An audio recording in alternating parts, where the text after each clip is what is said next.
What's up, ModelFA's? David DeCelle here, CEO of ModelFA and your host of the ModelFA podcast. And we are taking a little bit of a different twist on today's podcast and some more moving forward as well, where we are highlighting our team members. And we figured we'd kick it off with our newest team member, Joseph. Joseph, welcome to the show.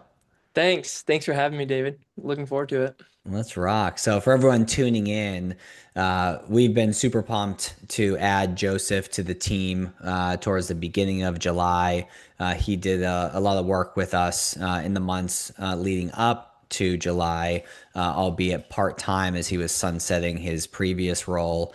But he's now full time. A lot of our clients have had an opportunity to meet Joseph, and we figured, we would just spend some time highlighting our teammates, the folks that help keep Model FA running for all of you, the ones that are behind the scenes, client facing, like everyone who really helps us do what we do. So I guess to kick things off, Joseph. Tell us a little bit about your background. How'd you wind up all the way to us? Yeah. Well, it's a fun story because it starts honestly like so long ago when I had such a clear vision for what I wanted to do, who I wanted to become. And it honestly starts my dad in 2007 brought home the very first iPhone. And he taught me about Steve Jobs and innovation and entrepreneurship. And you can build something that impacts a lot of people, or you can create something that has a lot of influence. And from that moment, I was like, that's the coolest thing in the world. And so, as a kid, and still to this day, someone who has a lot of new ideas, a lot of, oh, what if we created this, or what if we implemented that? Um, it's cool that from a very young age, I always thought like I wanted to be an entrepreneur. I wanted to help build and create things that truly impacted people at scale. That's why I believe in commerce and am such a hardcore capitalist because I believe that like, man, we can create things that truly impact the world and we bring value to them, right? That's the only reason people trade dollars for any sort of service or product is because it truly brings value to them. And so I grew up a little bit. My dad taught me how to mow the lawn, and in sixth grade, I started a lawn He care went business. he went from the iPhone to, okay, now get your ass outside and mow the Yeah, exactly. lawn. So I had to earn my keep somehow. But I started a lawn care. My dad traveled a lot for work as a consultant, and I was like, surely there's other like families in the neighborhood where like the husband travels for work, whatever. So I started a lawn care business called Lawn Salon. Our tagline was I was like, all the moms in the neighborhood are gonna love it. So it was Lawn Salon. Our tagline was "You grow it, we mow it." I got like the little square reader, and plugged it into my iPad and was like felt even though I paid like the 3-4% charge on the card, I felt way more official. And they're like, "Do you just want cash?" I'm like, "No, no, we're an official business, ma'am." Um, so it was just things like that that really like sparked my entrepreneurial spirit. And then I got connected when I was in high school with Dan Allison. And Dan was like a superhero in my mind because I was like, this guy is a serial entrepreneur, exited businesses, bought businesses. And so I was like, hey, can we like grab lunch or grab coffee sometime? And we hit it off, and one thing led to another. And man, even when I was in college, I was like, all right, Dan, I think I'm gonna start like a little marketing agency to help some local businesses around the University of South Carolina. And he was like, dude, do it. If nothing else, you're gonna learn a crap ton about operating businesses. And so that's what we did. Me and my college roommates created a little digital marketing agency called Matana Marketing. Matana is Hebrew for gift. And so we were like, we believe these businesses provide a gift for those they serve or their customers. Why don't we help you give that gift to more people? And so that's what we did. And me and my roommates found a couple little local shops, a little, a studio where they did like yoga and stuff for ladies. And then there was like uh, a journal business that we helped out and a little like four-wheeler type dealer. So we just did stuff like that. And then it was fun because we learned how to run ads and how to like find a target audience and everything in between. And then we used that. I used that experience to then get into sales, doing commercial real estate in Atlanta. And so you can tell, like, as I go through this, I'm getting a lot of random jobs and a lot of random industries and just like kind of accruing my knowledge along the way from like marketing to now sales. And then one day, a church called me and was like, "Hey, Joseph, would you be able to help us? We're growing really fast. Would you be able to help us kind of think through like how we manage this growth, how we do things operationally, and help a lot of our volunteers and leaders be equipped to lead their teams?" So I took that job, and I did that for a year, and all the while just learn along the way, to apply everything I've learned and everything I do. And at the root cause of it, you kind of find the common thread in those things really boils down to like how can I grow organizations or businesses because I truly believe they help people. Like even with what we do at ModelFA, David, like if we don't exist, there's financial advisors out there who don't get the help they need in growing their firm. It's kind of like the inverse rule. If you take something out of it, what happens? And so that's kind of my belief and my background to even why I have enjoyed being brought onto the team full time, and just a wide array. I'm 25 years old, but feel like I'm 45 based on just all the different industries I've been in. So yeah, That's awesome. And you can tell as you're talking, you're passionate and sincere about everything you're saying, which is just great to be on the receiving end of that overview. I'm curious to know, based on your experience with the church, um, I would imagine you're not getting involved with the church if you're not a believer. right. How does your faith guide you in the things that you do professionally? It's a good question. I mean, the correct answer is it guides everything I do, right? Like that's what every someone who has kind of has their faith woven into who they are, or like say, yeah, like I'm a follower of Jesus or whatever it may be. But genuinely, it's from when I was a young kid, just kind of woven into how I want to make decisions. And I truly believe like it's one thing to try to make a lot of money. It's another thing to, want to build businesses, but genuinely my passion, and you can even hear it in when I talk about things like this or talk about why I do things, is truly to impact people. Man, if the world knew just how much like they truly are loved, and if we can do that just a little bit, even through Model FA or other ventures, like I truly believe, what would the world look like if it was led by flourishing leaders who genuinely love people? I mean, man, you can use Chick-fil-A as a perfect example. Like, man, I go through the Chick-fil-A drive-thru and my day gets better, you know?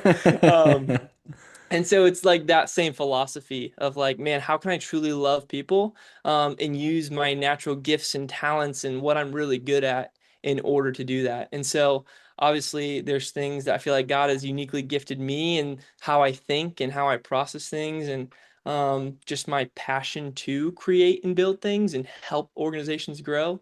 That, man, if nothing, it's just a fire to help impact people, um, if nothing else.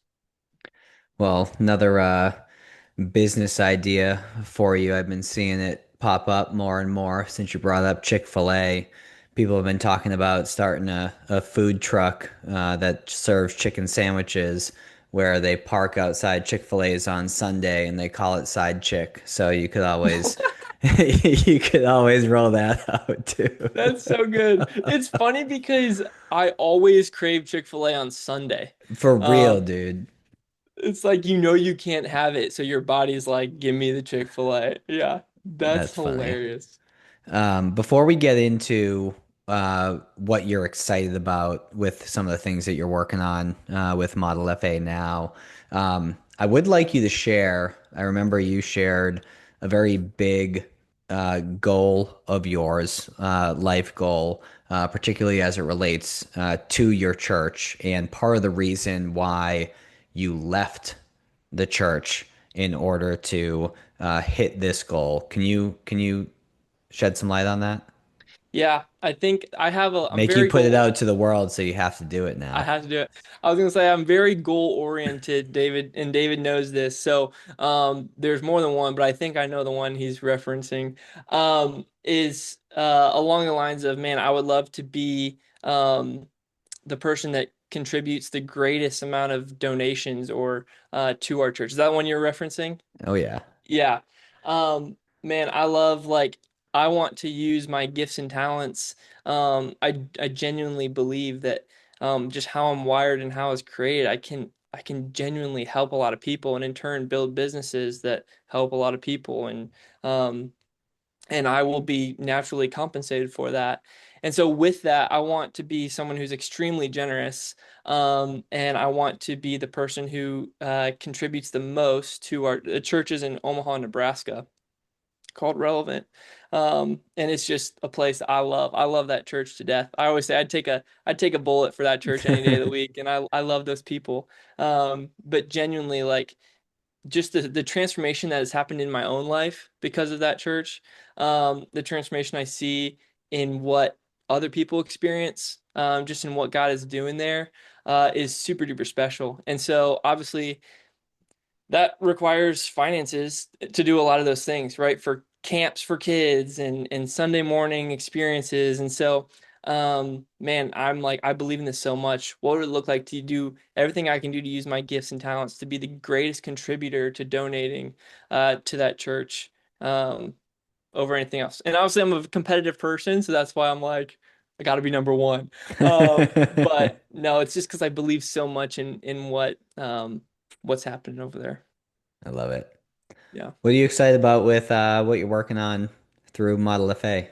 I know you got a Yeah. lot of irons in the fire, projects that are in the midst of being worked on.